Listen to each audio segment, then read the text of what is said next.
BNP নির্বাচন বর্জনের ঘোষণা দিলেও দলীয় নেতাদের যারা মনোনয়নপত্র জমা দিয়েছেন তাদের অনেকেই বুটে থাকার বিষয়ে অনড় রয়েছেন। কেন্দ্রীয় নির্দেশনা পাওয়ার পর কয়েকজন মনোনয়নপত্র প্রত্যাহার করেছেন।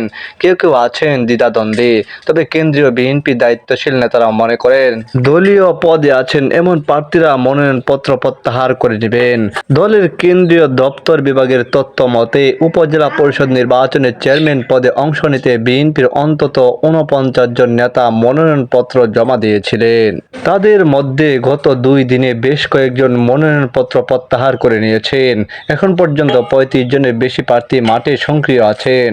রোববার অন্তত ২০ জন প্রার্থীর সঙ্গে যোগাযোগ করে ৩ ধরনের ভাষ্য পাওয়া গেছে। বেশ কয়েকজন নির্বাচনে মাঠে থাকার বিষয়ে দৃঢ়তা দেখিয়েছেন। তাদের বেশিরভাগের দলের কোনো পদ নেই। দলে পদ আছে এমন নেতাদের কেউ কেউ প্রার্থিতা প্রত্যাহার করে নেওয়ার সিদ্ধান্ত নিয়েছেন। কয়েকজনের সঙ্গে কথা বলে মনে হয়েছে তারা এক ধরনের সিদ্ধান্তহীনতায় আছেন। ভোট করার ইচ্ছা আছে কিন্তু দলীয় নির্দেশও উপেক্ষা করতে চাইছেন না।